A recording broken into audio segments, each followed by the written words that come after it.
പരസ്പരം തിരിച്ചറിയുവാൻ ഈ ശരീരത്തിന് കഴിവുണ്ട്. എന്നാൽ മറ്റൊരു പ്രത്യേകത ഈ ശരീരത്തിന് ജഡീകമായ ചിന്തകളോ വികാരങ്ങളോ ഉണ്ടായിരിക്കുകയില്ല. അതിലേറ്റവും പ്രധാനപ്പെട്ടത് ജഡപ്രകാരം ഒരു ബന്ധം ഉയിർപ്പിൻ ശരീരത്തിനില്ല. ഈ ശരീരത്തിൽ ഇരിക്കുമ്പോൾ ഭാര്യയും ഭർത്താവും എന്നൊരു ബന്ധമുണ്ട്, മാതാപിതാക്കൾ മക്കൾ എന്നുള്ള ബന്ധമുണ്ട്. ദൈവത്തിന് സ്തോത്രം. പലരും ധരിക്കുന്നത് സ്വർഗത്തിലും പോയി അങ്ങനെ ചെയ്യാമെന്ന. ഒരിക്കലും ഒരു ദൈവദാസൻ ഒരു വിവാഹ ശുശ്രൂഷ സമയത്ത്, നമ്മുടെ കൂട്ടത്തിലല്ല മറ്റൊരു കൂട്ടത്തില്, വിവാഹ ശുശ്രൂഷ സമയത്ത് ഇപ്രകാരം പ്രസംഗിച്ചു: ഇന്ന് രാവിലെയും ഞാനും എന്റെ ഭാര്യയും കൂടെ ഒരുമിച്ച് ഒരു വായിൽ മുട്ടുകുത്തി പ്രാർത്ഥിച്ചിട്ടാ വരുന്നത്. 40 വർഷമായി ഞങ്ങളത് തുടർച്ചയായി ചെയ്തുകൊണ്ടിരിക്കുന്നു. സ്വർഗത്തിൽ ചെന്നാലും ഞങ്ങളത് തുടരുമെന്ന്.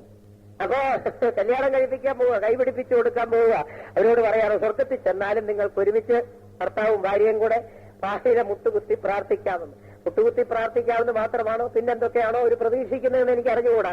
വിചാരിക്കുന്ന സ്വർഗത്തിൽ ചെന്നാലും ഒരു കുടുംബമായി, ഭാര്യയായി, ഭർത്താവായി, കുഞ്ഞുങ്ങളായി, പ്രത്യേകം കിച്ചനായി, പിന്നെ കൊച്ചുകലമായി, അങ്ങനെയൊക്കെ അടുക്കള ഒക്കെ ഉണ്ടാക്കി അവിടെ താമസിക്കാം, പ്രത്യേകം അവിടെ താമസിക്കാം എന്നൊക്കെ പലരും ധരിക്കുന്നു. ഇപ്രകാരമുള്ള ജഡപ്രകാരമുള്ള ബന്ധത്തിന്, ഉയിർപ്പിൻ ശരീരം പ്രാപിച്ചവർക്ക് അങ്ങനെയുള്ള ബന്ധത്തിന് സ്ഥാനമില്ല. അതുകൊണ്ടാണ് വിവാഹം എന്ന് പറയുമ്പോൾ അത് മാന്യമാണ്. ദൈവത്തിന് സ്തോത്രം. ദൈവം താൻ യോജിപ്പിക്കപ്പെടുന്നതാണ്. ദൈവം യോജിപ്പിച്ചതിനെ മനുഷ്യൻ വേർതിരിക്കരുത് എന്നൊക്കെ പറയുന്നു. എങ്കിലും വിവാഹ സമയത്ത് ഞങ്ങൾ ഒരു സത്യം ഓർപ്പിക്കും. ഇപ്പൊ കൈപിടിപ്പിച്ചൊന്നാക്കുന്നത് മരണത്തോടുകൂടെ ഈ ബന്ധം മുറിയും, പിന്നീടില്ല. നരകത്തിൽ പോയാലുമില്ല, സ്വർഗത്തിൽ പോയാലുമില്ല. ഈ ബന്ധം മരണം വരെ മാത്രമേ ഉള്ളൂ. നരകത്തിൽ പോയാൽ ഒരുപക്ഷെ നിങ്ങൾ ധരിക്കും സ്വർഗത്തിൽ പോകുമ്പോഴേ ഈ കുഴപ്പം ഇല്ലെന്നുള്ള, ഭർത്താവ് ഭാര്യ എന്നോ ജഡപ്രകാരമുള്ള ബന്ധത്തിനോ സ്ഥാനമില്ല എന്ന് സ്വർഗത്തിൽ വസിക്കുക. അല്ല, നരകത്തിൽ പോയാൽ ഇതൊന്നും ചിന്തിക്കാൻ അവിടെ നേരമേ ഇല്ല. ഭർത്താവെന്ന് ചിന്തിക്കാൻ അവിടെ സമയമില്ല, ഭാര്യയെന്ന് ചിന്തിക്കാൻ നേരമില്ല. കാരണം ഈ നരകത്തിൽ പോകുന്നവര് വിശുദ്ധീകരിക്കപ്പെട്ടവരല്ലല്ലോ. സർവ്വകോപവും ഈർഷ്യയും പിണക്കവും സകല ദൂഷ്യ സ്വഭാവങ്ങളും തിങ്ങി നിറഞ്ഞവർ ആ നരകത്തിലേക്ക്, അഗ്നിപുഴികയിലേക്ക് തള്ളപ്പെടുമ്പോൾ അവിടെ കീഴെ പുഴുക്കളെ വിരിച്ചിരിക്കുന്നു, കൃമികൾ പുതപ്പായിരിക്കുന്നു.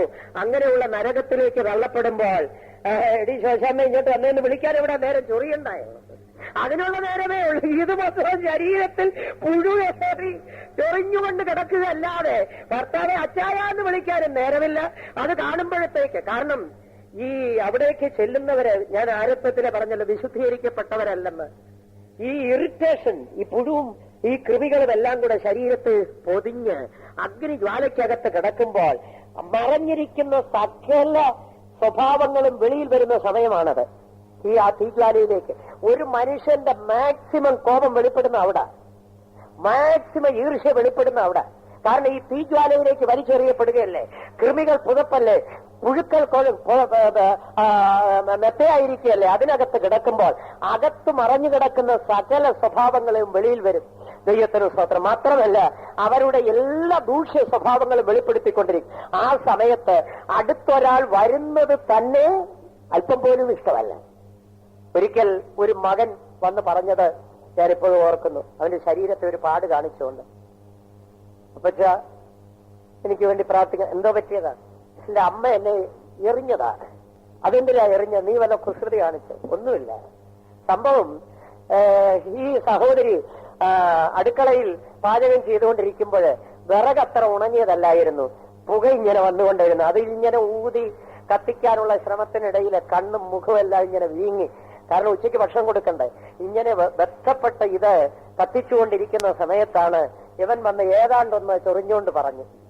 ദേഷ്യം സഹിക്കാൻ വയ്യാഞ്ഞിട്ട് കയ്യിലിരുന്ന് വിറകുള്ളി എടുത്ത് പോയിട്ട് ഒറ്റയേറെ ദേഷ്യം. ആ ഇറിറ്റേഷന്റെ ഇടയ്ക്ക് വന്ന് ചോദിച്ചത് കൊണ്ടാ. അപ്പോഴാണ് ഞാൻ ഈ സഹോദരിയെ വിളിപ്പിച്ച്, എന്താ നിങ്ങൾ ഇങ്ങനെ ചെയ്ത്? പറഞ്ഞ, അച്ഛാ ക്ഷമിക്കണം, മനഃപൂർവ്വമല്ല, അന്ന് ഉണങ്ങിയ വിറകില്ലായിരുന്നു, പച്ചവിറകായിരുന്നു. അത് വെച്ചുകൊണ്ട് ഭക്ഷണം പാകം ചെയ്തുകൊണ്ടിരുന്നപ്പോൾ ആകപ്പാടെ ഞാൻ ശ്വാസം മുട്ടി നിൽക്കുമ്പോൾ യവനേതാണ്ട് വന്ന് എന്നോട് ചോദിച്ചു. ദേഷ്യപ്പെട്ട് കൊടുത്തതാണ്, അല്ലാതെ കുസൃതി ഒന്നും കാണിച്ചിട്ടില്ല. അപ്പോഴാണ് എനിക്കൊരു വെളിപ്പാടുണ്ടായത്. നരകത്തിൽ ചെല്ലുമ്പോൾ ഇതേപോലെ ആയിരിക്കും. ഇവിടെ ഒരു അല്പം പുകയല്ല ഉള്ളത്, മുഖമൊക്കെ അല്പം വീങ്ങി. എന്നാൽ അവിടെ അതല്ല, മുഴുവൻ തീജ്വാലയിലേക്ക് വലിച്ചെറിയപ്പെടുകയല്ലേ. അവിടെ പുഴുക്കളുടെ മുകളിലേക്ക് കിടത്തുകയല്ലേ, കൃമികൾ കൊണ്ട് പുതപ്പുണ്ടാക്കി പുതപ്പിക്കുകയല്ലേ. അതിനിടയ്ക്ക് സകല സ്വഭാവങ്ങളും വെളിപ്പെടുമ്പോൾ ഒരു മനുഷ്യൻ അടുത്തോട്ട് വരുന്നത് തന്നെ ഇഷ്ടപ്പെടുകയില്ല. ഇഷ്ടപ്പെടാതെ വരുമ്പോൾ അങ്ങോട്ടും ഇങ്ങോട്ടും കൈകാര്യമാവും. അവിടെ നരകത്തിൽ സാധാരണ കാണാവുന്ന ഒന്നുണ്ട്, കൈകാര്യം. അങ്ങോട്ടും ഇങ്ങോട്ടും അടുത്ത് കാണുന്നവരെ കൈകാര്യം ചെയ്യുക. അതാണ് അവിടെ. അതിന്റെ മുറവിളി ഒരു ഭാഗത്ത്, തീയുടെ നിലവിളി വേറൊരു ഭാഗത്ത്, പുഴുവിന്റെ പീഡനം മറ്റൊരു ഭാഗത്ത്. അവിടെ ഭർത്താവെന്നോ ഭാര്യയെന്നോ മകനെന്നോ ചിന്തിക്കുവാൻ അവിടെയും അവസരമില്ല. അതുകൊണ്ട് നരകത്തിൽ പോയാലും ആ ബന്ധമില്ല, സ്വർഗത്തിൽ പോയാലും അവിടെ ബന്ധമില്ല. ഈ ഭൂമിയിൽ ജീവിക്കുമ്പോൾ ഇപ്രകാരമുള്ള ബന്ധങ്ങൾ തന്നിരിക്കുന്നു. ഭർത്താവ്, ഭാര്യ, മാതാപിതാക്കൾ, മക്കൾ, ഇവയെല്ലാം, ഈ ബന്ധങ്ങളെല്ലാം സ്വർഗീയ ജീവിതത്തിന് വേണ്ടി ഒരുക്കപ്പെടാൻ ദൈവത്തിന് സ്തോത്രം. അമ്മാവി അമ്മയും മരുമകളും എന്നുള്ള ബന്ധവും അതിനു വേണ്ടിയാണ്. അമ്മച്ചിയെ നിനക്കൊരു മരുമകളെ തന്നതും അതിനു വേണ്ടിയാണ്. ഈ മരുമകളോടുകൂടെ ഒരുമിച്ച് ജീവിച്ച്, സഹോദരി നിനക്കൊരു അമ്മാവി അമ്മച്ചിയെ, നല്ല അമ്മച്ചി, നിന്റെ സ്വഭാവത്തിന് പറ്റിയത്. ദൈവം ചേരുമ്പടിയല്ല ചേർക്കത്തുള്ളൂ. അല്ല, വീട്ടിൽ കൊണ്ടുവന്ന് കയറ്റാവുന്ന അതിന്റെ പരുവത്തിനുള്ളതേ കയറ്റുള്ളൂ. അന്ന് രണ്ടും പരിശുദ്ധപ്പെടണം. രണ്ടും പരിശുദ്ധപ്പെടുവാൻ അതിന് ഏറ്റവും എന്തിനാ ഇത് തന്നതെന്നറിയാമോ? ദൈവത്തിന് സ്തോത്രം. ഒരു സ്വർഗീയമായ സ്വഭാവത്തിന് ഉടമയായി തീർന്നുകൊണ്ട് നിത്യതയ്ക്ക് വേണ്ടി ഒരുക്കപ്പെടുവാൻ, ഈ ജഡപ്രകാരമായ ബന്ധങ്ങൾ നിത്യതയ്ക്ക് വേണ്ടി ഒരുക്കപ്പെടുവാൻ നമ്മെ ഒരുക്കുന്നതായി തീരട്ടെ. ശരീരം വിട്ടാൽ പിന്നെ ഈ ബന്ധമില്ല. ഈ ബന്ധത്തിൽ ഇരിക്കുമ്പോൾ തന്നെ നാം ഇത് ജീവിതത്തിൽ പ്രായോഗികമാക്കിക്കൊള്ളണം. സ്വർഗീയമായ ജീവിതത്തിന് വേണ്ടി ഒരുക്കപ്പെടുന്ന ഉയിർപ്പിൻ ശരീരം. ദൈവത്തിന് സ്തോത്രം. അതാണ് അതിന്റെ പ്രത്യേക. ജഡീകമായ ചിന്തകളോ വിചാരങ്ങളോ വികാരങ്ങളോ ഒന്നും അതിനില്ല. ജഡത്തിന്റെ വികാരങ്ങളില്ല. ചില വ്യക്തികളെ സംബന്ധിച്ചിടത്തോളം, അവരെ സംബന്ധിച്ചിടത്തോളം ഏറ്റവും പ്രധാനപ്പെട്ട ഒരു വിഷയമാണ് ജഡത്തെ കീഴ്പ്പെടുത്തുക എന്ന് പറയുന്നത്. അപ്പോസ്തലനായ പൗലോസ് എത്രമാത്രം ആത്മഭാരത്തോടെ ഒരു വിഷയം, ഞാനത് ആ വാക്യം വായിക്കുമ്പോൾ പൗലോസ് അപ്പോസ്തലന്റെ ഹൃദയത്തിലേക്ക് ഞാൻ ഇറങ്ങിച്ചെല്ലും. എത്രമാത്രം ഭാരത്തോടെ താനത് പറയും. ഞാൻ മറ്റുള്ളവരോട് പ്രസംഗിച്ചിട്ട് കൊള്ളരുതാത്തവനായി തീരാതിരിപ്പാൻ എന്റെ ജഡത്തെ തെണ്ണിപ്പിച്ച് അടിമപ്പെടുത്തുന്നു. ആ വാക്യത്തെ അങ്ങോട്ട് മുറിച്ച് പഠിച്ചാൽ അത് എത്ര ഭയങ്കരമാണെന്നറിയാം. പ്രസംഗിച്ചിട്ട് കൊള്ളരുതാത്തവനായി തീരാതിരിപ്പാൻ. പ്രസംഗിക്കാൻ എളുപ്പമാണ്, പ്രസംഗിച്ചിട്ട് കൊള്ളരുതാത്തവനായി തീരാനും എളുപ്പമാണ്. കൊള്ളരുതാത്തവനായി തീരാതിരിപ്പാൻ ജഡത്തെ ദണ്ഡിപ്പിച്ച് അടിമപ്പെടുത്തണം. പ്രസംഗിക്കുന്നവർ മാത്രമല്ല, പ്രസംഗം കേട്ടിട്ട് കൊള്ളരുതാത്തവനായി തീരാതിരിപ്പാൻ. പ്രസംഗിക്കുന്നവർ മാത്രമല്ല, പ്രസംഗിക്കുന്ന ഞങ്ങളും ജഡത്തെ ദണ്ഡിപ്പിച്ച് അടിമപ്പെടുത്തി ജീവിക്കണം. പ്രസംഗം കേൾക്കുന്ന നിങ്ങളും ജഡത്തെ ദണ്ഡിപ്പിച്ച് അടിമപ്പെടുത്തി ജീവിക്കണം. ജഡത്തിന്റെ ഇഷ്ടത്തിനും മനോവികാരത്തിനും ഒത്തവണ്ണം ജീവിക്കുന്നതല്ല ക്രിസ്തീയ ജീവിതം. അതിനുള്ള ഒരു വെളിപ്പാട് ഓരോ സഹോദരന്മാർക്കും ഓരോ സഹോദരിമാർക്കും ആവശ്യമാണ്. നാം സ്വർഗീയമായ ജീവിതം ഇവിടെ പരിശീലിച്ചെടുക്കണം. ജഡത്തെ ദണ്ഡിപ്പിച്ച് അടിമപ്പെടുത്തി ജീവിക്കണം. അങ്ങനെ ജീവിക്കുന്നില്ല എങ്കിൽ ഒരിക്കലും ഉയിർപ്പിൻ ശരീരം ലഭിക്കുകയില്ല. അതുകൊണ്ട് ജഡത്തെ ദണ്ഡിപ്പിച്ച് അടിമപ്പെടുത്തുന്നു എന്ന് പറഞ്ഞാൽ അക്ഷരാർത്ഥത്തിൽ ശരീരത്തെ മുറിവേൽപ്പിക്കുന്നു എന്നല്ല. ഞാൻ പള്ളിപ്പാട്ട് മുമ്പ്, ഇപ്പോഴും പള്ളിപ്പാട്ടാ കർത്താവിന്റെ വേല ചെയ്യുന്നത്. മുമ്പ് കർത്താവിന്റെ വേല 11 വർഷത്തിന് മുമ്പ് പള്ളിപ്പാട്ട് ചെയ്യുമ്പോൾ കരിപ്പുഴ എന്ന് പറയുന്ന സ്ഥലത്ത് നിന്ന് ഒരു യൗവനക്കാരൻ ഒരു ദിവസം എന്നെ കാണാനായിട്ട് വന്നു. നമ്മുടെ വിശ്വാസിയല്ല, താൻ ഏതോ ഒരു പെന്തിക്കോസ് വിഭാഗത്തിൽ സ്നാനപ്പെട്ടയാളാണ്. ആരോ പറഞ്ഞ അനുസരിച്ച് താൻ ആ സീത്തോമിൽ വന്നപ്പോഴേ തന്റെ ഈ കണ്ണില് ഒരു വെച്ചുകെട്ടുണ്ട്, ഇങ്ങനെ കെട്ടിയിരിക്കുന്നു. ഞാൻ ചോദിച്ചു, എന്താ ബ്രദർ? പക്ഷെ ഞാന് നിങ്ങളെ കാണാൻ വന്നതാണ്. ഞാൻ ചോദിച്ചു, കണ്ണിൽ എന്താ ഈ മുറിവ്? അത് എനിക്കൊരു ബുദ്ധികേട് പറ്റി. കഴിഞ്ഞ ആഴ്ചയില് ഞങ്ങളുടെ സഭയിൽ പ്രസംഗിച്ചു, നിന്റെ കണ്ണ് നിനക്ക് ഇടർച്ച വരുത്തുന്നെങ്കിൽ അതിനെ ചൂന്നെടുത്ത് എറിഞ്ഞു കളയാന്ന് ദൈവദാസൻ പ്രസംഗിച്ചു.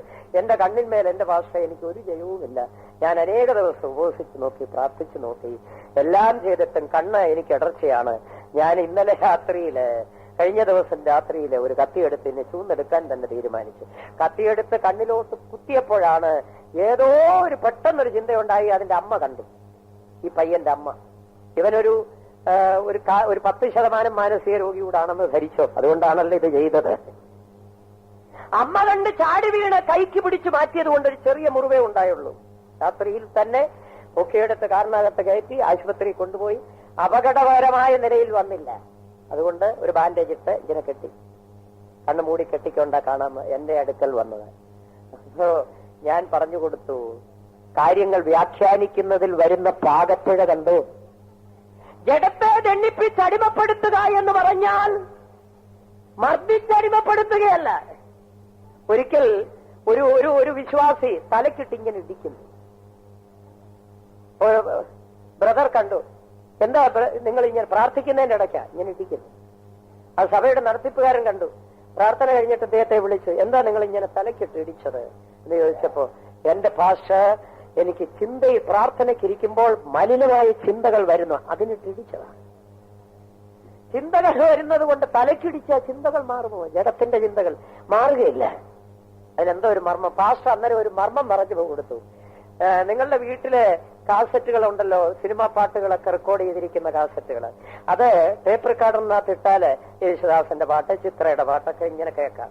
എന്നാല് അയ്യോ ഇത് മലിനമായ പാട്ടാണല്ലോ എന്ന് പറഞ്ഞുകൊണ്ട് കാസറ്റെല്ലാം എടുത്ത് തല്ലിപ്പൊട്ടിക്കാൻ നിങ്ങൾ ശ്രമിക്കരുത്. തല്ലിപ്പൊട്ടിച്ചാൽ നഷ്ടമായി പോകും. അതിന് ഒരു കാര്യം ചെയ്യണം, ഇങ്ങനെയുള്ള കാസറ്റുകൾ ഉണ്ടെങ്കിൽ ടേപ്പ് റെക്കോർഡറുമായിട്ട് സഭായോഗത്തിന് വരണം. ഈ പാട്ടെല്ലാം അതങ്ങോട്ട് പിടിക്കണം, പ്രസംഗമെല്ലാം പിടിക്കണം. ഇത് റെക്കോർഡ് ചെയ്യുമ്പോൾ മറ്റേത് മാഞ്ഞു പോകും. ഇതുപോലെ നിങ്ങളുടെ മനസ്സിൽ സ്വർഗീയമായ കാര്യങ്ങൾ റെക്കോർഡ് ചെയ്യപ്പെടുമ്പോൾ ബാക്കിയുള്ളത് മാഞ്ഞു പോകും. അല്ലാതെ ഇടിച്ചത് കൊണ്ട് തലപൊട്ടുകയല്ലാതെ ജഡത്തിന്റെ ചിന്ത മാറിപ്പോവുകയില്ല. ജഡത്തെ കീഴ്പ്പെടുത്തി അടക്കി ദണ്ഡിപ്പിക്കുക എന്ന് പറഞ്ഞാൽ ജഡീകമായ വികാരങ്ങളെ, ജഡീകമായ സ്വഭാവങ്ങളെ, ജഡീകമായ ചിന്തകളെ കണ്ണിൽ വ്യാപരിക്കുന്ന, നാവിൽ വ്യാപരിക്കുന്ന, കരങ്ങളിൽ വ്യാപരിക്കുന്ന, കാലുകളിൽ വ്യാപരിക്കുന്ന, ശരീരത്തിൽ വ്യാപരിക്കുന്ന ഈ ജഡത്തിന്റെ ചിന്തകളെയും സ്വഭാവങ്ങളെയും കീഴ്പ്പെടുത്തുവാൻ പരിശുദ്ധാത്മാവിന്റെ ശക്തിയാൽ, അഗ്നിയാൽ. ഈ ജഡത്തിന്റെ ചിന്തയെന്ന് പറഞ്ഞാൽ ഒരു പ്രത്യേക സ്വഭാവമാണ്. ഈ അടുത്ത സമയത്ത് എനിക്കൊരു അനുഭവം ഉണ്ടായി. ഞാൻ നാഗർകോവിൽ സെന്ററിൽ ഒരു കൺവെൻഷന് പോകാനായിട്ട് രാവിലെ 5 മണിക്ക് ഒരുങ്ങി വെളിയിലേക്ക് ഇറങ്ങി ഞങ്ങളുടെ കാറിൽ കയറാൻ തുടങ്ങിയപ്പോൾ വിശ്വാസ വീട്ടിൽ സഹോദരിമാര് വിളിച്ചു പറഞ്ഞു പാമ്പ്. പുറകിൽ ചെന്ന് നോക്കിയപ്പോൾ ഒരു പാമ്പ് തവളെ ഇങ്ങനെ വിഴുങ്ങിക്കൊണ്ടിരിക്കുക. എനിക്ക് ഒരു അല്പ ഭയം ഇതിനെ കൈകാര്യം ചെയ്യാൻ. എനിക്ക് ഇത് കൈകാര്യം ചെയ്ത് പരിചയമില്ല. ഞാൻ ഓടി നടന്ന ആൾക്കാരെയൊക്കെ വിളിച്ചു കൂട്ടി വന്നപ്പോഴത്തേക്ക് തവളയെ ഇത് മുഴുവൻ വിഴുങ്ങിക്കഴിഞ്ഞിട്ട് പോകാൻ തുടങ്ങി. അപ്പോ വന്നുകൂടിയവർ പറഞ്ഞു ഇത് അണലിയാണ്, എന്തായാലും ഇത് ഓടത്തില്ല. എല്ലാവരും കൂടെ ചേർന്ന് അടിച്ചു കൊല്ലാൻ തീരുമാനിച്ചു. ഒരുത്തൻ ഒരടി കൊടുത്തപ്പോഴത്തേക്ക് അത് ചത്തതുപോലായി. ഞാൻ പറഞ്ഞു ചത്തു, ഇനി തല്ലണ്ടെന്ന് പറഞ്ഞു. അപ്പോ കൂടി നിന്നവർ പറഞ്ഞു ഇല്ല അണലിയാണ്, അതങ്ങനെ ജാഗത്തില്ല. ഞാൻ പറഞ്ഞു ഇല്ല ചത്തെന്ന്, നിങ്ങൾ തല്ലിയത് മതിയെന്ന്. ഇല്ല ഭാഷ അണലിയാ, അങ്ങനെ ജാഗത്തില്ലെന്ന്. ഞങ്ങൾ കാണിച്ചു തരാമെന്ന്. അപ്പൊ ഒരാൾ പറയാ അണലിയെ ചുട്ടു കരിക്കണം എങ്കിലേ അത് ജാഗത്തുള്ളെന്ന്. ഞാൻ എത്രയെല്ലാം പറഞ്ഞിട്ട് ഇവര് സമ്മതിക്കുന്നില്ല. ഒരു കുഴിയെടുത്ത് കുറെ ഉണങ്ങിയ വിറകും കരിയിലും എല്ലാം കൂടെ ഇട്ട് കുറെ മണ്ണെണ്ണ ഒഴിച്ച് തീക്കുണ്ട ഉണ്ടാക്കി ഈ അണലിയെ ഒരു വടിക്കകത്ത് ഇങ്ങനെ കോരിയെടുത്ത്, ഇപ്പോഴും ഞാൻ വിചാരിച്ചത് പൂർണ്ണമായി ചത്തത്, ഇതിനെ കൊണ്ടുവന്ന തീക്കകത്തോട്ട് ഇട്ടപ്പോഴാണ് ഇത് ഇങ്ങനെ പറയാൻ തുടങ്ങി. അപ്പോഴാണ് എന്റെ കണ്ണു പറഞ്ഞാ ചത്തില്ലല്ലോ എന്ന്. അതിനകത്ത് കിടന്ന് ഒരു 15 മിനിറ്റ് പടഞ്ഞ് കരിഞ്ഞ് ചത്തു. കൺവെൻഷൻ അങ്ങ് പോയ വഴിക്ക് ഇരുന്ന് ചിന്തിച്ചു, ഈ അണലിയെ പോലെ ജഡത്തിന്റെ ചിന്ത എത്ര വലിയാലും ജാഗം. നമ്മൾ വിചാരിക്കും ചത്തെന്ന്, അറിഞ്ഞൂടാത്തവൻ പറയും ഇത് ചത്തെന്ന്. എന്നാൽ അനുഭവമുള്ളവൻ പറയും ഇല്ല ചത്തില്ല, ഇത് ജാഗണമെങ്കിൽ തല്ലിയാൽ പറ്റുകയില്ല. എത്ര തല്ലിയാലും ഇത് ജാഗത്തില്ല. ചാകണമെങ്കിൽ ഒരേ ഒരു മാർഗമേ ഉള്ളൂ, തീക്കകത്തിട്ട് കരിക്കണം. ജഡത്തിന്റെ ചിന്തയാകുന്ന അണലിയെ ഇത് ജാഗണമെങ്കിൽ പരിശുദ്ധാത്മാവാകുന്ന അഗ്നിക്കകത്ത് ഇത് വെന്ത് ചാരമായി തീരുമ്പോൾ ഇതിന്മേൽ പൂർണ്ണമായ ജയമെടുപ്പാൻ കഴിയും. ജഡത്തെ ദണ്ഡിപ്പിച്ച് അടിമപ്പെടുത്തുക എന്ന് പറയുന്നത് പരിശുദ്ധാത്മാവിന്റെ അഭിഷേകത്താല്. അത് തീ പോലെ കത്തിക്കൊണ്ടിരിക്കണം, മനസ്സിനകത്ത് ശരീരത്തിൽ കത്തിക്കൊണ്ടിരിക്കണം. ഓരോ കോശങ്ങളിലും പരിശുദ്ധാത്മാവ് അഗ്നി ജ്വാല പോലെ എരിഞ്ഞുകൊണ്ടിരിക്കാമെങ്കിൽ ഈ ജഡത്തിന്റെ സ്വഭാവത്തെ കീഴ്പ്പെടുത്തി ജീവിക്കാൻ കഴിയും. ഈ ജ്വാലയുടെ ജ്വലനം ഒരൽപ്പം കുറഞ്ഞാൽ ഈ ജഡം വീണ്ടും ശക്തിപ്പെടും. അതുകൊണ്ട് കർത്താവിന്റെ വരവുവരെയും പരിശുദ്ധാത്മാവിന്റെ ശക്തിയാൽ ജഡത്തെ കീഴ്പ്പെടുത്തി അതിനൊരു അഗ്നി അഭിഷേകം നമുക്ക് ആവശ്യമാണ്, ഒരു സാധാരണ അഭിഷേകമല്ല. അതുകൊണ്ടാണ് പെന്തിക്കോസ്ത് നാളിൽ 120 പേരുടെ മേൽ പരിശുദ്ധാത്മാവ് ഇറങ്ങിയപ്പോൾ അഗ്നിയെപ്പോലെ, അഗ്നിജ്വാല പോലെ പിളർന്നിരിക്കുന്ന നാവുകൾ അവർക്ക് പ്രത്യക്ഷമായി ഓരോരുത്തരുടെ മേൽ പതിഞ്ഞു. അഗ്നിയെപ്പോലെ അഭിഷേകം തന്നിരിക്കുന്നത് ജഡത്തെ കരിച്ച് ചാരമാക്കി ജീവിക്കുവാൻ. അതുകൊണ്ട് ജഡീകമായ ചിന്തകളോ വിചാരങ്ങളോ ഇല്ല. അങ്ങനെ ഒരു ഉയർപ്പിൻ ശരീരം ലഭിക്കുവാൻ ജഡത്തെ കീഴ്പ്പെടുത്തി ജീവിക്കണം. ജഡത്തെ കീഴ്പ്പെടുത്തുക എന്നുള്ളത് പലരെയും സംബന്ധിച്ചൊരു മുഖ്യ വിഷയമാണ്. എന്നാൽ നാം രൂപാന്തര ശരീരം പ്രാപിച്ചു കഴിഞ്ഞാൽ ജഡത്തിന്റെ ചിന്ത ഒരിക്കലും പിന്നീട് തലപൊക്കുകയില്ല. ജഡത്തിന്റെ ചിന്തകളോ വികാരങ്ങളോ ഒരിക്കലും വരികയില്ല. ഉയിർപ്പിൻ ശരീരത്തിന്റെ മറ്റൊരു പ്രത്യേകതയാണ്. ദൈവത്തിന് സ്തോത്രം. ഉയിർപ്പിൻ ശരീരത്തിന്റെ അടുത്ത പ്രത്യേകത വേണമെങ്കിൽ ഭക്ഷിക്കാം. ലൂക്കോസിന്റെ സുവിശേഷം 24:42-43 വാക്യങ്ങൾ പഠിക്കുമ്പോൾ കർത്താവായ യേശുക്രിസ്തു ശിഷ്യന്മാർക്ക് പ്രത്യക്ഷപ്പെട്ടു ഉയർത്തെഴുന്നേറ്റ ശേഷം. 42-43 വാക്യങ്ങൾ വായിക്കാം. ഒരു ഖണ്ഡം വറുത്ത മീനും തേൻകട്ടയും അവന് കൊടുത്തു. അത് അവൻ വാങ്ങി അവർ കാൺകെ തിന്നു. ഒരു ഖണ്ഡം വറുത്ത മീനും. ഉയർത്തെഴുന്നേറ്റ നിങ്ങൾക്ക് അല്പം വറുത്ത മീൻ തിന്നണമെന്ന് തോന്നിയാൽ തിന്നാം. ഒരു തേൻകട്ട തിന്നണമെന്ന് തോന്നിയാൽ തിന്നാം. പക്ഷേ പ്രത്യേകം മനസ്സിലാക്കണം, ആ ശരീരത്തിന് തേൻകട്ടയുടെയോ വറുത്ത മീനിന്റെയോ ആവശ്യമില്ല നിലനിൽപ്പിന്. അത് ശരീരത്തിന്റെ ആരോഗ്യത്തിന്റെ നിലനിൽപ്പിന് വേണ്ടിയല്ല യേശു അത് തിന്നു കാണിച്ചത്. അവൻ ആരാണെന്ന് ഉയർത്തെഴുന്നേറ്റു എന്ന് വെളിപ്പെടുത്തുവാൻ ശിഷ്യന്മാർക്ക് വ്യക്തമാക്കുവാൻ. അതുകൊണ്ട് 1000 ആണ്ട് വാഴ്ചയിൽ വറുത്ത മീൻ തിന്നുകൊണ്ട് ഇവിടെ കഴിയണമെന്ന് ആരും വിചാരിക്കരുത്. വേണ്ട, വേണമെങ്കിൽ തിന്നാമെന്നേ ഞാൻ പറഞ്ഞുള്ളൂ. അതുകൊണ്ട് 1000 ആണ്ട് വാഴ്ചയിൽ ഉയിർപ്പിൻ ശരീരത്തിൽ ഈ ഭൂമിയിലായിരിക്കുന്നവർ ഇവിടെയുള്ള ഫലങ്ങൾ തിന്നുകൊണ്ട് ഇവിടെയുള്ള ഭക്ഷണങ്ങൾ കഴിച്ചുകൊണ്ടാണ് ജീവിക്കുന്നതെന്ന് ഒരു ധരിക്കരുത്. വേണമെങ്കിൽ ഭക്ഷിക്കാം, പക്ഷേ ശരീരത്തിന്റെ നിലനിൽപ്പിന് ഭക്ഷണം ആവശ്യമില്ല. എന്നാൽ ഉയിർപ്പിൻ ശരീരത്തിന്റെ മറ്റൊരു പ്രത്യേകത, നാം ഇന്ന് ഭക്ഷണം കഴിച്ചില്ലെങ്കിൽ, വെള്ളം കുടിച്ചില്ലെങ്കിൽ നമ്മുടെ ശരീരം ക്ഷീണിക്കും. ഒരു ദിവസം സാധാരണ ആരോഗ്യമുള്ള ഒരു വ്യക്തിക്ക് കുറഞ്ഞതൊരു 12 ഗ്ലാസ് വെള്ളം കുടിച്ചിരിക്കണം. ഒരു പ്രമേഹ രോഗിയാണെങ്കിൽ 20 ഗ്ലാസ് കുടിക്കണം. ഇല്ലെങ്കിൽ ശരീരത്തിന് നിൽക്കാൻ പറ്റത്തില്ല. കുറഞ്ഞത് ഒരു 3 നേരമെങ്കിലും ഭക്ഷണം കഴിക്കണം, കുറേശ്ശെയെങ്കിലും. ഇല്ലെങ്കിൽ ശരീരം ആകപ്പാടെ വാടി തളർന്നു പോകും. എന്നാൽ ഉയിർപ്പിൻ ശരീരം 100 വർഷം ഒന്നും കഴിച്ചില്ലേലും ഒരു ക്ഷീണവുമില്ല. ഇത് കേട്ടപ്പോൾ സഹോദരിമാർക്ക് എത്ര സന്തോഷം. കാരണം ഞങ്ങൾക്ക് കിച്ചണിൽ കയറണ്ടല്ലോ. പലരും ഇങ്ങനെ പരാതി പറയാറുണ്ട്. ഒരിക്കലും ഒരു സിസ്റ്റർ പറഞ്ഞാണ്, ഒരു വിശ്വാസി സഹോദരൻ, എന്റെ ബ്രദർ രാവിലെ 4 മണിക്ക് അടുക്കളയിൽ കയറുന്നതാണ്. ഒന്ന് ഇറങ്ങണമെന്നുണ്ടെങ്കിൽ രാത്രി 12 ആകും.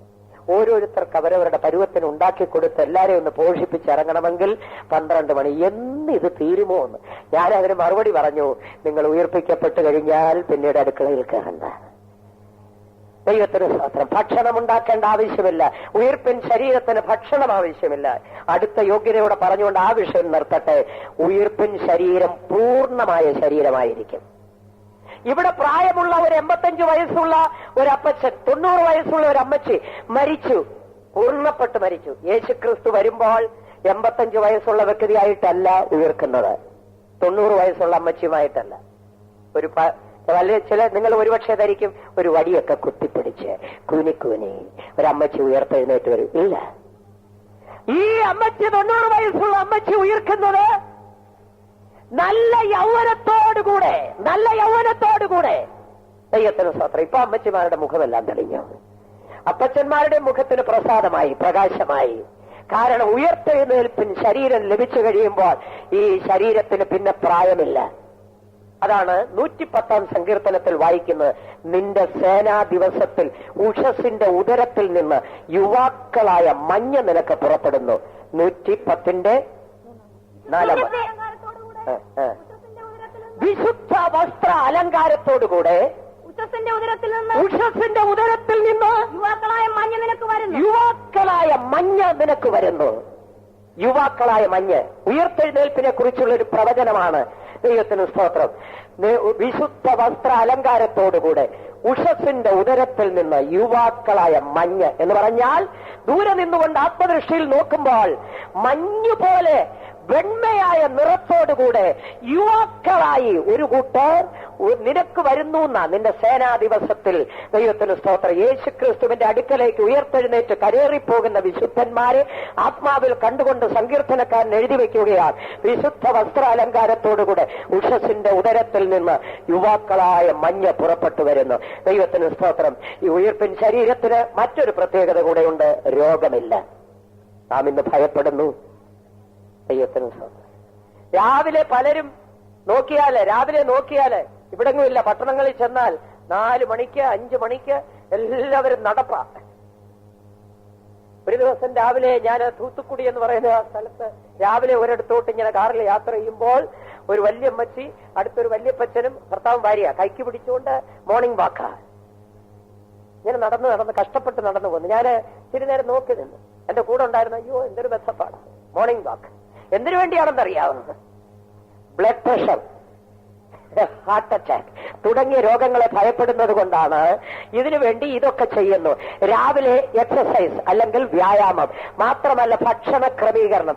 അടുത്ത സമയത്ത് ഒരാൾ പറഞ്ഞു ഞാൻ നാരുള്ള ഭക്ഷണം കഴിക്കുന്നില്ല. കാരണം നാരുള്ള എന്ന് പറഞ്ഞാൽ നാരുള്ള പച്ചക്കറികൾ കഴിച്ചാൽ ക്യാൻസർ രോഗമുണ്ടാകാമെന്നൊരു പുസ്തകത്തിൽ വായിച്ചു. അതുകൊണ്ട് ഇനി നാരുള്ളത് കഴിക്കുന്നില്ല. ഇനി അടുത്ത പുസ്തകത്തിൽ വായിച്ചു അരി തുടങ്ങിയ സ്റ്റാർച്ച് ഉള്ളത് കഴിച്ചാൽ ഡയബറ്റിക് പെട്ടെന്നുണ്ടാകാം, അതുകൊണ്ട് അതും വേണ്ടാന്ന് വെച്ചു. പിന്നെ പാലമുട്ട തുടങ്ങിയതൊക്കെ കഴിച്ചാൽ ബ്ലഡ് പ്രഷർ പെട്ടെന്നുണ്ടാകാതെ ഹൃദയ രോഗത്തിന് കാരണമാകാം, അതും വേണ്ടാന്ന് വെച്ചു. ഇങ്ങനെ കണക്ക് കൂട്ടി നോക്കിയാൽ ഒന്നും എല്ലാം വേണ്ടാന്ന് വെക്കാനേ ഒക്കുകയുള്ളൂ, കഴിക്കാവുന്ന ഒന്നുമില്ല. എന്റെ പ്രിയമുള്ളവരെ, സ്വോത്രം പറഞ്ഞ് കിട്ടുന്ന കഴിക്കുക, എന്തെങ്കിലും ഒരിക്കലും ദൈവത്തിന് സ്വോത്രം. എന്നാൽ നാം ഉയിർപ്പിൻ ശരീരം പ്രാപിക്കുമ്പോൾ നമുക്ക് ആ പ്രശ്നമേ ഇല്ല. ഇന്ന് മനുഷ്യൻ ഇതൊക്കെ ചെയ്യുന്നത് എന്തിനാണെന്ന്? രോഗത്തെ ഭയപ്പെടുന്നു, ബ്ലഡ് പ്രഷർ ഭയപ്പെടുന്നു, ഹാർട്ട് അറ്റാക്ക് ഭയപ്പെടുന്നു, ഡയബറ്റിക് ഭയപ്പെടുന്നു. രോഗത്തെ മനുഷ്യൻ ഭയപ്പെടുന്നു. എത്ര ഭയപ്പെട്ടിട്ടും ഇങ്ങനെയൊക്കെ ക്രമീകരിച്ചിട്ടും വ്യായാമം ചെയ്തിട്ടും ഭക്ഷണം ക്രമീകരിച്ചിട്ടും മാത്രമല്ല നാരുള്ള പച്ചക്കറികൾ കഴിക്കാതിരുന്നിട്ടും ഒരു 40-45 ആകുമ്പോൾ ഏതെങ്കിലും ഒന്ന് കയറി പിടിക്കും. എടുത്തു നോക്കിയാൽ ഒരു 45ന്റെ ഇടയ്ക്ക് എടുത്തു നോക്കിയ ഈ 3-ൽ ഏതെങ്കിലും ഉള്ളവരാണ് ഒരു 99%. പിന്നെ നമ്മള് പുറമെ അറിയുന്നില്ല എന്നുള്ളതേ ഉള്ളൂ. ദൈവത്തിന് സാധനം. എന്നാൽ രോഗം പ്രവേശിക്കാത്ത ഒരു ശരീരം ഉയർപ്പിക്കപ്പെട്ടു കഴിഞ്ഞാൽ പിന്നെ ഡയബറ്റിക്കിനെ പേടിക്കുകയേ വേണ്ട, പിടിക്കത്തില്ല. പിന്നെ ബ്ലഡ് പ്രഷർ ഇല്ല, ഹാർട്ട് അറ്റാക്ക് ഇല്ല, ക്യാൻസർ ഇല്ല, ഒരു രോഗവുമില്ല. ഒരു രോഗവും പ്രവേശിക്കാത്ത ഒരു ശരീരം. ഇനി ആ ശരീരത്തിന്റെ മറ്റൊരു പ്രത്യേകത, അംഗവൈകല്യമില്ല. ഒരുപക്ഷെ ഒരു വിശുദ്ധൻ ഈ ഭൂമിയിൽ ജീവിക്കുമ്പോൾ ഒരുപക്ഷെ ഒരു കണ്ണേ ഉള്ളൂ എങ്കിൽ ഉയർപ്പിക്കപ്പെടുമ്പോൾ 2 കണ്ണും കാണും. ഒരുപക്ഷെ ഒരു കാല് മുടന്താണെങ്കിൽ ഉയർപ്പിക്കപ്പെട്ട് കഴിയുമ്പോൾ നല്ല ആരോഗ്യമുള്ള 2 കാലുകൾ കാണും. ഒരു കൈകൾ നിർജീവമാണ്, ബലഹീനമാണെങ്കിൽ ഉയർപ്പിക്കപ്പെടുമ്പോൾ നല്ല ബലമുള്ള 2 കരങ്ങൾ കാണും. ഒരിക്കലും അംഗവൈകല്യമില്ലാത്ത ഒരു ശരീരം, ഉയർപ്പിൻ ശരീരം. ഇത് വേണമെന്ന് ആഗ്രഹിക്കുന്നവരൊന്ന് കൈപൊക്കിയവരല്ലേ പറയാമോ? ഞാൻ ഇത്രയും പറഞ്ഞ കാര്യം വേണമെന്ന് ആഗ്രഹിക്കുന്നത് ചിലർ ഇങ്ങനെ അമ്പരന്നിരിക്കുക. ഇത് ഞങ്ങൾക്ക് കിട്ടാൻ പോകുന്ന കാര്യമാണോ അതോ ഈ കഥ പറയുകയാണോ? അല്ലല്ല, സത്യമാണ്. ഉയർപ്പിൻ ശരീരത്തിന്റെ വിശേഷത. ഇത് നിങ്ങൾക്ക് വേണമെന്ന് ആഗ്രഹിക്കുന്നവർ 2 കൈ ഉയർത്തിയവരല്ലേ പറഞ്ഞാട്ടെ. ദൈവത്തിന് സ്വാതന്ത്ര്യം ഇത് പ്രാപിക്കണമെന്നാണ് എന്റെയും ആഗ്രഹം. അതിനുവേണ്ടിയാണ് ഞാൻ ഓടുന്നത്. നിങ്ങൾക്ക് ഇത് ലഭിക്കണമെന്നാണ് എന്റെ ആഗ്രഹം. അതിനുവേണ്ടിയാണ് ഈ ബൈബിൾ ക്ലാസ് നടത്തുന്നത്. അല്ലാതെ ബൈബിൾ ക്ലാസ് നടത്തി ഒരു ഡിഗ്രി തന്നിട്ട് വേദ പണ്ഡിതന്മാരാക്കി വിടാനൊന്നുമല്ല. അതുകൊണ്ട് ഒരു പ്രയോജനവുമില്ല. എങ്ങനെയെങ്കിലും കർത്താവ് വരുമ്പോ പോകണം. ഈ രൂപാന്തര ശരീരം കിട്ടണം, ഈ ഉയർപ്പിന് ശരീരം കിട്ടണം. അതിനുവേണ്ടിയാണ് ഈ പാടുപെടുന്നതെല്ലാം. യേശു വരുമ്പോൾ പോകണം. അതിന് നമ്മെ തന്നെ ഒരുക്കി കാത്തിരിക്കുവാൻ ഇങ്ങനെയുള്ള അവസരങ്ങൾ ദൈവം നമുക്ക് തന്നിരിക്കുകയാണ്.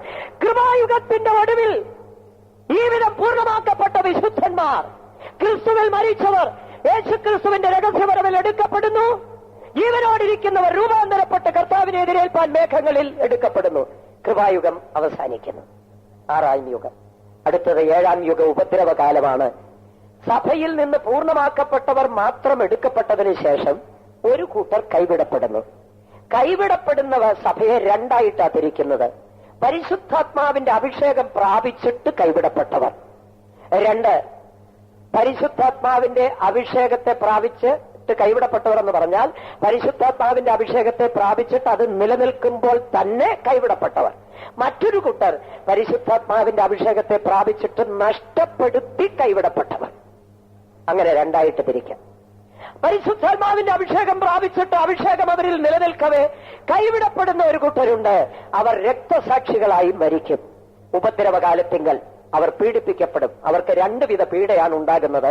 ഒന്ന് എതിർ ക്രിസ്തുവിനാൽ ഉണ്ടാകുന്ന പീഡ, 2ാമത് അന്ന് ഈ ഭൂമിയിൽ ഉണ്ടാകുന്ന ഉപദ്രവകാലത്തിൽ ആ ഉപദ്രവത്തിൽ അവർക്കുണ്ടാകുന്ന പീഡ, എല്ലാവിധ ഉപദ്രവങ്ങളും പീഡകളും സഹിച്ചുകൊണ്ട് 3.5 വർഷത്തിനിടയിൽ ഒരു കൂട്ടർ സഭയിൽ നിന്ന് കൈവിടപ്പെട്ടവരിൽ പരിശുദ്ധാത്മാവിന്റെ അഭിഷേകം പ്രാപിച്ചിട്ട് അത് നിലനിർത്തി, എന്നിട്ടും കൈവിടപ്പെട്ടുപോയി. കാരണം പൂർണ്ണപ്പെട്ടില്ല, അവർ കൈവിടപ്പെട്ടുപോയി. അവർ രക്തസാക്ഷികളായി മരിക്കും.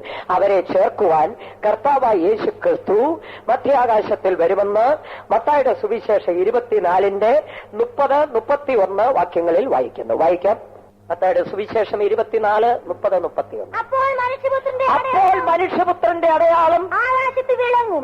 അന്ന് ഭൂമിയിലെ സകല ഗോത്രങ്ങളും പ്രലപിച്ചും കൊണ്ട് മനുഷ്യപുത്രൻ ആകാശത്തിലെ മേഘങ്ങളിന്മേൽ മഹാശക്തിയോടും തേജസ്സോടും കൂടെ വരുന്നത് കാണും. അവൻ തന്റെ ദൂതന്മാരെ മഹാകാഹളധ്വനിയോടുകൂടെ അയക്കും. അവർ അവന്റെ വൃതന്മാരെ ആകാശത്തിന്റെ അറുതി മുതൽ അറുതി വരെയും 4 ദിക്കിൽ നിന്നും കൂട്ടിച്ചേർക്കും. ചിലര് പറയുന്നത് ക്രിസ്തുവിന്റെ രഹസ്യപരമാണെന്ന്. ദൈവസഭയെ ചേർക്കാനുള്ള വരവ് അല്ല. അതിന്റെ മുകളിലുള്ള വാക്യം പഠിക്കുമ്പോൾ ആ കാലത്തിലെ കഷ്ടം തീർന്ന ശേഷം സൂര്യൻ ഇരുണ്ടു പോകും, ചന്ദ്രൻ പ്രകാശം കൊടുക്കാതെ ഇരിക്കും, നക്ഷത്രങ്ങൾ ആകാശത്ത് നിന്ന് വീഴും എന്ന് അതിന്റെ 29 വാക്യത്തിൽ നമുക്ക് വായിക്കാൻ കഴിയും. ആ സംഭവം വെളിപ്പാട് പുസ്തകം 6-ാം അധ്യായം 12-ാം വാക്യത്തിന്റെ പറഞ്ഞിരിക്കുന്ന സംഭവമാണ്. വെളിപ്പാട് പുസ്തകം 6-ാം അധ്യായത്തിലെ 12-ാം വാക്യത്തിലെ വിഷയങ്ങൾ സംഭവിക്കുന്നത് യേശുക്രിസ്തുവിന്റെ വീണ്ടും വരവിന് ശേഷം ഉപദ്രവകാലം ആരംഭിച്ചിട്ട് 6-ാം മുദ്ര പൊട്ടിക്കുമ്പോൾ അതിന്റെ 3.5 വർഷത്തിന്റെ ഒടുവിൽ സംഭവിക്കുന്ന കാര്യമാണ് വെളിപ്പാട് 6-12. അതിനു മുൻപേ സഭ എടുക്കപ്പെട്ടു. അതുകൊണ്ട് ഈ യേശുക്രിസ്തുവിന്റെ വരവ് രഹസ്യവരവല്ല. അവിടെ പറഞ്ഞിരിക്കുന്നത് അവൻ തന്റെ ദൂതന്മാരെ മഹാകാഹളനാദത്തോടുകൂടെ അയക്കും, അവൻ തന്റെ വൃതന്മാരെ ഭൂമിയുടെ അറുതി മുതൽ അറുതി വരെ തന്റെ അടുക്കൽ കൂട്ടിച്ചേർക്കും എന്ന് പറയുന്നത് തന്റെ വിശുദ്ധ സഭയെ ചേർക്കുവാനുള്ള വരവല്ല. അതിനൊരു 3.5 വർഷത്തിന് മുൻപേ കർത്താവായ യേശുക്രിസ്തു വന്ന് തന്റെ തിരുസഭയെ ചേർത്ത് കഴിഞ്ഞു. ഈ പ്രത്യക്ഷത സഭയിൽ നിന്ന് കൈവിടപ്പെട്ട് വിശദീകരിക്കാനുണ്ട്, വളരെയേറെ സമയമില്ലാത്തതുകൊണ്ട് നിർത്തട്ടെ. സഭയിൽ നിന്ന് കൈവിടപ്പെട്ട് രക്തസാക്ഷികളായി മരിക്കുന്നവരെ ചേർക്കുവാൻ കർത്താവായ യേശുക്രിസ്തു മധ്യാകാശത്തിൽ വെളിപ്പെട്ട് തന്റെ ദൂതന്മാരെ അയക്കും. രക്തസാക്ഷികളായി 3.5 വർഷക്കാലം എതിർ ക്രിസ്തുവിന്റെ പീഡയാലും ഭൂമിയിൽ ഉണ്ടാകുന്ന ഉപദ്രവങ്ങളാലും രക്തസാക്ഷികളായി മരിച്ചവർ 3.5 വർഷത്തിന്റെ അവസാനത്തിങ്കൽ 7-ാം യുഗത്തിന്റെ ഒടുവിങ്കൽ കർത്താവായ യേശുക്രിസ്തു മധ്യാകാശത്തിൽ വെളിപ്പെട്ട് മേഘങ്ങളിൽ വെളിപ്പെട്ട് തന്റെ വൃതന്മാരെ ചേർക്കുവാൻ ദൂതന്മാരെ മഹാകാഹളത്തോടുകൂടി അയക്കുകയും ഭൂമിയുടെ 4 ദിക്കിൽ നിന്നും അറുതി മുതൽ അറുതി വരെയുള്ള വിശുദ്ധന്മാരെ വൃതന്മാരെ തന്റെ അടുക്കൽ കൂട്ടിച്ചേർക്കുകയും ചെയ്യും. അത് ഉയിർപ്പിന്റെ, മനുഷ്യരുടെ ഉയിർപ്പിന്റെ 2-ാം നിര. ഉയിർപ്പിന്റെ നിരകളെ ക്രിസ്തുവോടും ബന്ധപ്പെടുത്തി പഠിക്കുമ്പോൾ 3-ാം നിര. ഒന്നാമത്തേത് ക്രിസ്തു, രണ്ടാമത്തേത് സഭ, മൂന്നാമത്തേത് സഭയിൽ നിന്ന് കൈവിടപ്പെട്ട രക്തസാക്ഷികളായി മരിക്കുന്ന ഉപദ്രവകാല രക്തസാക്ഷികൾ. അവരെക്കുറിച്ച് പഠിക്കുമ്പോൾ 2 വിഷയം പഠിക്കണം. ഒന്ന്, അവർ കൈവിടപ്പെടാനുണ്ടായ കാരണം മാത്രമല്ല, കൈവിടപ്പെട്ടത് കൊണ്ട് മാത്രമല്ല അവർ രക്തസാക്ഷികളായി തീർന്നത്. രക്തസാക്ഷികളായി മരിക്കണമെങ്കിൽ അതിനും ഒരു യോഗ്യത വേണം, എങ്കിലേ രക്തസാക്ഷികളായി മരിക്കാൻ പറ്റുകയുള്ളൂ. ദൈവത്തിന് സ്തോത്രം. ഒന്ന്, അവർ കൈവിടപ്പെടാനുണ്ടായ കാരണം വെളിപ്പാട് പുസ്തകം 7-ാം അധ്യായത്തിന്റെ 9 മുതലുള്ള വാക്യങ്ങൾ പഠിച്ചാൽ അത് അവർ കൈവിടപ്പെടാനുണ്ടായ കാരണമാക്കാൻ കഴിയും. 1-2 കാര്യങ്ങൾ ചുരുങ്ങിയ വാചകത്തിൽ ഓർപ്പിച്ചുകൊണ്ട് ഇന്നത്തെ എന്റെ വാക്കുകൾ നിർത്തട്ടെ. 9-ാം വാക്യം വായിക്കാം. ജാതികളിലും ഗോത്രങ്ങളിലും വംശങ്ങളിലും ഭാഷകളിൽ നിന്നുള്ളതായി ആർക്കു വേണ്ടി കൂടാത്ത ഒരു മഹാപുരുഷാരം വെള്ളനിലയങ്കി ധരിച്ച് കയ്യിൽ കുരുത്തോലയുമായി. അവിടെ പറയുന്ന ഒരു വിഷയം, ഭാഷകളിൽ നിന്നും ജാതികളിൽ നിന്നും വംശങ്ങളിൽ നിന്നും ഗോത്രങ്ങളിൽ നിന്നും. അവിടെ കാണുന്ന എണ്ണിക്കൂടാത്ത പുരുഷാരത്തെ ജാതികൾ, ഭാഷകൾ, വംശങ്ങൾ, ഗോത്രങ്ങളായി കാണപ്പെടുന്നു. അതിന്റെ അർത്ഥം അവർ പരിശുദ്ധാത്മാവിനെ പ്രാപിച്ചു എങ്കിലും ജാതി, ഭാഷ, വംശം, ഗോത്രം എന്നുള്ള ആ വേർപാടിൻ ആ വ്യത്യാസം അത് മാറ്റപ്പെട്ട് ഒന്നായി തീരാതെ, എന്ന് പറഞ്ഞാൽ പരിശുദ്ധാത്മാവിനെ പ്രാപിച്ചതിന് ശേഷം ഒന്നാക്കപ്പെടാത്ത ഒരു വ്യക്തിക്ക് യേശുക്രിസ്തുവിന്റെ രഹസ്യവരവിൽ എടുത്തുകൊള്ളപ്പെടാൻ കഴിയില്ല. ഒന്നായി തീരുന്നവർക്ക് മാത്രമേ, ഒരു ശരീരം, ഒരു കുടുംബം ഒന്നായിരിക്കണം. ഭർത്താവ് ഭർത്താവും ഭാര്യയും ഒന്നായിരിക്കണം, മാതാപിതാക്കളും മക്കളും ഒന്നായിരിക്കണം, അമ്മാവി അമ്മച്ചിയും മരുമോളും ഒന്നായിരിക്കണം, അപ്പച്ചനും മരുമോനും ഒന്നായിരിക്കണം, എല്ലാവരും ഒന്നായി, സഭ ഒന്നായിരിക്കണം. ദൈവത്തിന് സ്തോത്രാഭിഷേകം പ്രാപിച്ച ദൈവത്തിന്റെ ജനം കോരിന്ത്യ സഭയിലെ പരുവത്തിൽ നിന്നാല് അവിടെ കാണപ്പെടത്തില്ല. കോരിന്ത്യ സഭയില് എന്തായിരുന്നെന്നറിയാമോ? അപ്പോസ്തലനായ പൗലോസ് കോരിന്ത്യർക്ക് ലേഖനം എഴുതുമ്പോൾ ഓർപ്പിക്കുകയാണ്, നിങ്ങളുടെ ഇടയിൽ ഭിന്നതയുണ്ടെന്ന് ഞാൻ കേൾക്കുന്നു. ചിലർ വന്ന് പറയുന്നു അവിടെ ഭിന്നത എന്താണെന്ന്. ഒരുത്തൻ പറയുന്നു ഞാൻ പൗലോസിന്റെ പക്ഷക്കാരൻ, മറ്റൊരുത്തൻ പറയുന്നു ഞാൻ അപ്പല്ലോസിന്റെ പക്ഷക്കാരൻ, വേറൊരുത്തൻ പറയുന്നു ഞാൻ കേഫാവിന്റെ പക്ഷക്കാരൻ. ഇങ്ങനെ പല പല പക്ഷങ്ങളായി തിരിക്കുന്നു. നമ്മുടെ ഇടയിൽ പൗലോസും അപ്പല്ലോസും കേഫാവും ഇല്ലാത്തത് കൊണ്ട് വേറെ പല പക്ഷങ്ങളാണ്. ചിലർ സൺഡേ സ്കൂൾ ഹെഡ് മാസ്റ്ററുടെ പക്ഷം, മറ്റൊരാൾ പാസ്റ്ററുടെ പക്ഷം, വേറൊരാൾ മദറിന്റെ പക്ഷം, വേറൊരാൾ പാട്ടുകാരി സിസ്റ്ററുടെ പക്ഷം. ഇങ്ങനെ ഓരോ ഇവിടെ ഉണ്ടെന്നല്ല, ഞാനൊരു എക്സാമ്പിൾ പറഞ്ഞു എന്നുള്ളത്. അങ്ങനെ പക്ഷം പിടിച്ച് പലരായി തിരിഞ്ഞു ഒന്നാകാൻ കഴിയാതെ നിങ്ങൾ തിരിഞ്ഞു നിന്നാൽ യേശുക്രിസ്തുവിന്റെ വരവിൽ എടുത്തുകൊള്ളപ്പെടാൻ കഴിയില്ല. നാം ഒന്നായിരിക്കണം. ഒരു ശരീരം തെക്ക് നിന്നും വടക്ക് നിന്നും കിഴക്ക് നിന്നും പടിഞ്ഞാറ് നിന്നുമുള്ളവരെ ഒന്നാക്കി തീർത്ത് ഒരു ശരീരമാക്കി തീർത്ത് ആൺകുട്ടിയാക്കി തികഞ്ഞ പുരുഷനാക്കി നിർമ്മല കന്യകയാക്കി ദൈവസിംഹാസനത്തിന് യോഗ്യരാക്കി തീർക്കുന്നു. കൈവിടപ്പെടുന്നവർ ആ ഒന്നാ എന്നുള്ള നിലവാരത്തിൽ വന്നില്ല. അതുകൊണ്ടാണ് കൈവിടപ്പെട്ടു പോയത്. അഭിഷേകം പ്രാപിച്ചെങ്കിലും ക്രിസ്തുവിന്റെ സമ്പൂർണതയായ പ്രായത്തിന്റെ അളവ് പൂർണ്ണത പ്രാപിച്ചില്ല, ആ വളർച്ച പ്രാപിച്ചില്ല, തികവ് പ്രാപിച്ചില്ല. അതുകൊണ്ട് കൈവിടപ്പെട്ടു പോയി. കൈവിടപ്പെട്ടത് മാത്രമല്ല, രക്തസാക്ഷികളായി മരിക്കാനുള്ള അവരുടെ യോഗ്യത അവിടെ വായിക്കുന്നുണ്ട്. 9-ാം വാക്യം വീണ്ടും വായിച്ചാൽ, അവർ വെള്ള നിലയങ്കി ധരിച്ചുകൊണ്ട് കയ്യിൽ കുരുത്തോലയേന്തി, വായിക്കാം, സിംഹാസനത്തിനും കുഞ്ഞാടിന് മുൻപാകെ നിൽക്കുന്നത് ഞാൻ കണ്ടു. അവർ വെള്ള നിലയങ്കി ധരിച്ചിരിക്കുന്ന ഒരു യോഗ്യതയുണ്ട്, വെള്ള നിലയങ്കി. രക്തസാക്ഷിയായി മരിക്കണമെങ്കിലും വെള്ള നിലയങ്കി വേണം. വെള്ള നിലയങ്കി എന്ന് പറയുന്നതിന്റെ അർത്ഥം ഒന്ന് വിശുദ്ധി. രക്തസാക്ഷികളായി മരിക്കണമെങ്കിലും അതിൻ്റെതായ സ്റ്റാൻഡേർഡിൽ ഒരു വിശുദ്ധി ഉണ്ടെങ്കിലേ മരിക്കാൻ പറ്റൂ. എല്ലാം വിചാരിക്കുന്നത് കർത്താവിന്റെ വരവിൽ കൈവിടപ്പെട്ടു, എതിർ ക്രിസ്തു വരുന്നു, ഇതിനെ മുദ്ര വെക്കുന്നു, ഇല്ലെങ്കിൽ ഇപ്പൊ വെട്ടിക്കൊല്ലോ. ഓ ശരി വെട്ടിക്കോ, കഴുത്തങ്ങോട്ട് കാണിച്ചു, വെട്ടി, ഉടനെ രക്തസാക്ഷിയായി ഉയർത്തു. ഇല്ല, അങ്ങനെയൊന്നും ഉയർക്കത്തില്ല. രക്തസാക്ഷികളുടെ ഗണത്തിൽ ഉയർക്കണമെങ്കിൽ എടുത്തുകൊള്ളപ്പെടുന്ന സഭയിൽ എടുത്തുകൊള്ളപ്പെടുന്നവരുടെ വിശുദ്ധിയുടെ ആ പൂർണ്ണതയില്ലെങ്കിലും ഇവർക്ക് എവരുടേതായ ഒരു വിശുദ്ധിയുടെ പൂർണ്ണതയുണ്ട്, അവരുടേതായ ഒരു വെള്ളയുണ്ട്. ആ നിലയെങ്കി ധരിക്കണം. ഇവർ വെള്ള നിലയെങ്കി ധരിച്ചിരിക്കുക. എന്റെ അർത്ഥം അവർക്ക് അവരുടെ സ്റ്റാൻഡേർഡിൽ ഒരു വിശുദ്ധിയുണ്ട്. കൈവിടപ്പെട്ടാലും രക്തസാക്ഷിയായി മരിച്ചാലും ഉപദ്രവകാല രക്തസാക്ഷികളുടെ ഗണത്തിൽ ഉയർത്തെഴുന്നേൽക്കണമെങ്കിൽ അതിനേറ്റ ഒരു പരിശുദ്ധം ജീവിതത്തിൽ പ്രാപിച്ചിരിക്കണം. എങ്കിലേ ആ ഗണത്തിലും കാണപ്പെടുകയുള്ളൂ. കയ്യിൽ കുരുത്തോലയേന്തി, അടുത്ത യോഗ്യത അതാ. കുരുത്തോല പിടിച്ചുകൊണ്ട് കർത്താവായ യേശുക്രിസ്തുവിന്റെ അവസാനത്തെ യെരൂശലേമിലേക്കുള്ള യാത്രയിൽ കുരുത്തോല ഏന്തിക്കൊണ്ട് ദാവീദ് പുത്രന് ഹോശന്ന പാടി. അതിന്റെ ഒരു പോയിന്റ്, പലതുണ്ട്. ഒന്ന് പറയുകയാണ്, കർത്താവിനെ പുകഴ്ത്തുകയായിരുന്നു, സ്തുതിക്കുകയായിരുന്നു. ഇവർക്ക് അവരുടെ ജീവിതത്തിന്റെ നിലവാരത്തിനേറ്റ ഒരു വിശുദ്ധി ഉണ്ടായിരുന്നു. അത് മാത്രവുമല്ല, അവർ ദൈവത്തെ സ്തുതിക്കുന്നവരായിരുന്നു.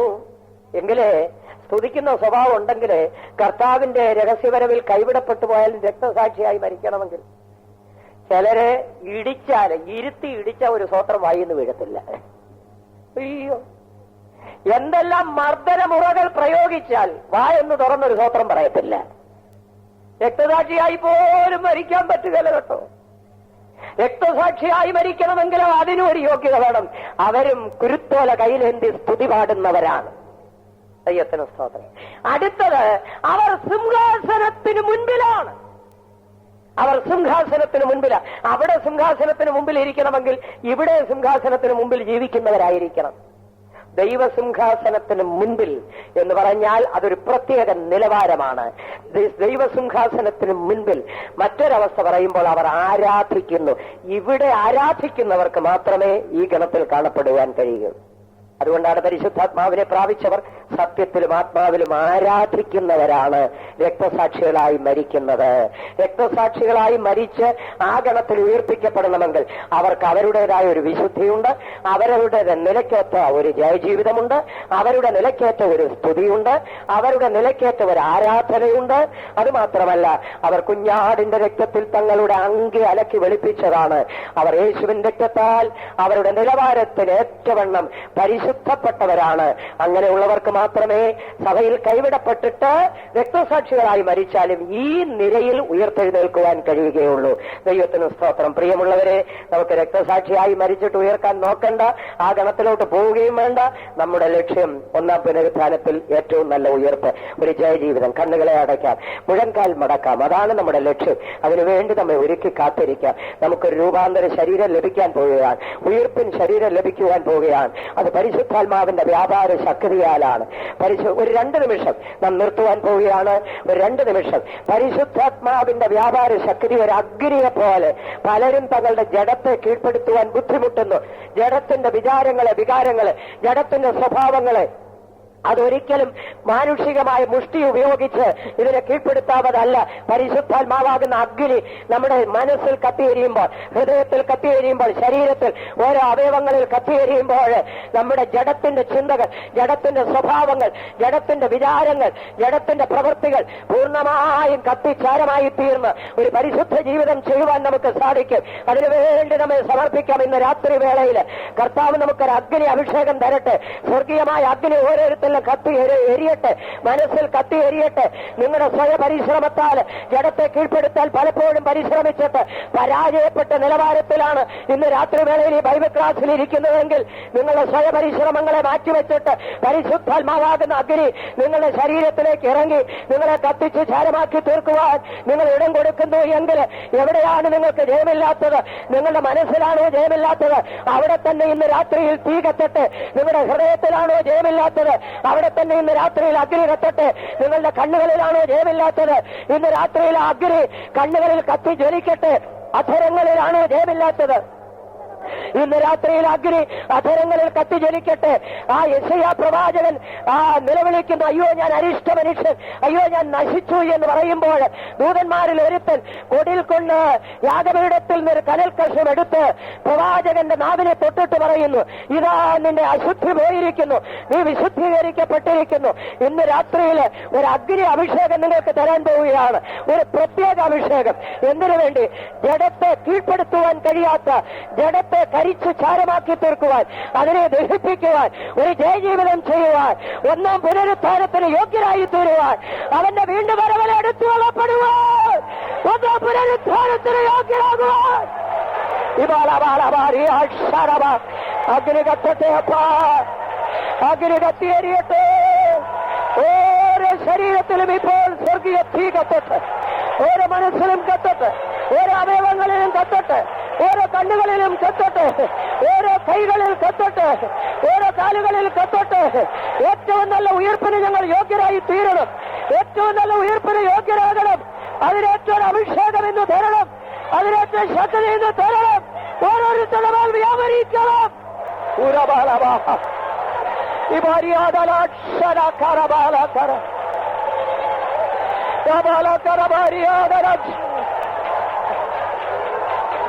ആമേൻ, ആമേൻ, ആമേൻ, ആമേൻ.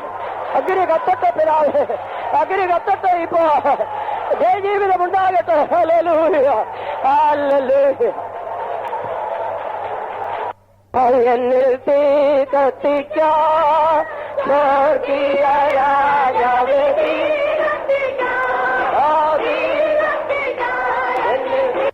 കർത്താവേ, ഈ ബൈബിൾ ക്ലാസിന്റെ 3-ാം ദിവസവും കർത്താവ് ഞങ്ങളുടെ മധ്യേ കടന്നു വന്ന് ഞങ്ങളെ അനുഗ്രഹിച്ചുകൊണ്ടിരുന്നതിനായി സ്തോത്രം ചെയ്യുന്നു. നിന്റെ മക്കളെ തിരുസന്നിധിയിലേക്ക് കൊണ്ടുവന്ന് കർത്താവ് ഓരോരുത്തരോടും ഇടപെട്ടുകൊണ്ടിരുന്നതിനായി സ്തോത്രം, സ്തോത്രം. കർത്താവേ, നിന്റെ നല്ല വചനങ്ങൾ, നിന്റെ ആലോചനകൾ ഇന്ന് രാത്രി കാലവും ഞങ്ങളെ കേൾപ്പിച്ചതിനായി സ്തോത്രം.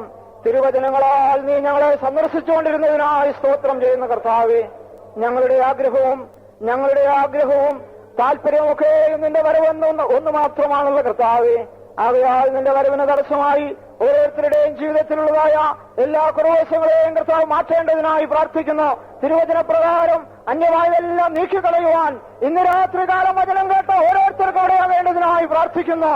കർത്താവേ, പരിശുദ്ധാത്മാവിനാൽ ജഡത്തിന്റെ പ്രവൃത്തികളെ മരിപ്പിച്ചുകൊണ്ട് ഒരു ജയജീവിതം ചെയ്ത് വേഗം വരുന്ന കർത്താവിനെ എതിരേൽപ്പാൻ നിന്റെ മക്കൾക്ക് ഏവർക്കും സഹായിക്കണമേ.